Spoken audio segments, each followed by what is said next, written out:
بەدوای بەدەستکەوتنی بودجەیەکدا دەگەڕێت بۆ فراوانکردنی پرۆژەکەی. لوقمان خاوەن پرۆژەیەکی بچووکە.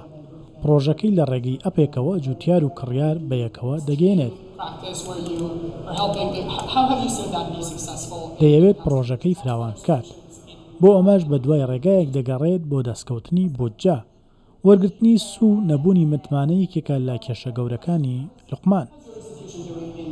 کە دەڵێن پارە یەکەم شوێن یەکەم جیات کە بیرمان بۆ بچێ بانخەکانە بانخەکانیش پێویستیان بە سیقەیەکە کە بتوانن ئەم پارەی کە ئیدەن بە قەرز بە پرۆژەکان یاخود بە شەخص کە ئەبێ هەبێتن.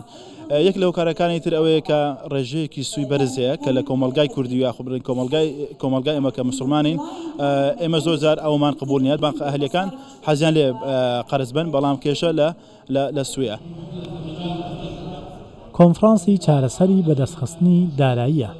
ئەم کۆنفرانسە ئەو ڕێگەیانە پیشان دەدات چۆن خاوەن کۆمپانیا و پرۆژەکان بودجە بەدەست بهێنن. حکوومەت و کەرتی تایبەتیش گفتوگۆ لەسەر ئەو ڕێکارانە دەکەن. یەکێک لەو کێشانەی لە بەردەم کۆمپانیا ناوخۆی و بیانی و خاوەن پرۆژە بچووکەکانە گواستنەوەی پارەدارکردنیانە. یەکێک لە کێشەکانی دیکەش نەبوونی متمانەیە.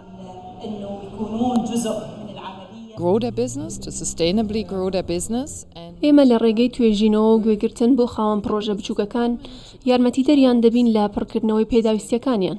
بۆ ئەو مەبەستەش لەگەڵ حکوومەتی عێراق و هەرێمی کوردستان لە هەماهەنگیدا دەبین. حکوومەتیش دەتوانن لە ڕێگەی یاساوە قەرز بدەنە خاوەن پرۆژەکان بۆ ئەوەی باشتر پرۆژەکانیان ئەنجام بدەن.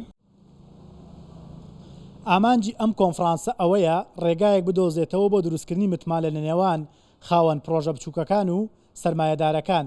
بە چارەسەرکردنی ئەم کێشەیە دەبێتە هۆی دۆزینەوەی هەلی کار و پارەدارکردنی پرۆژەکان کە ئامانجی حکوومەت هەرێمی کوردستانیش ئەوەیە ئەو کەسانەی خاوەنی بیرۆکان بتوانن پرۆژەی بچووک ئەنجام بدەن کە لە داهاتوودا دەبێتە هۆی گەشەسەندنی ئابووری هەرێمی کوردستان.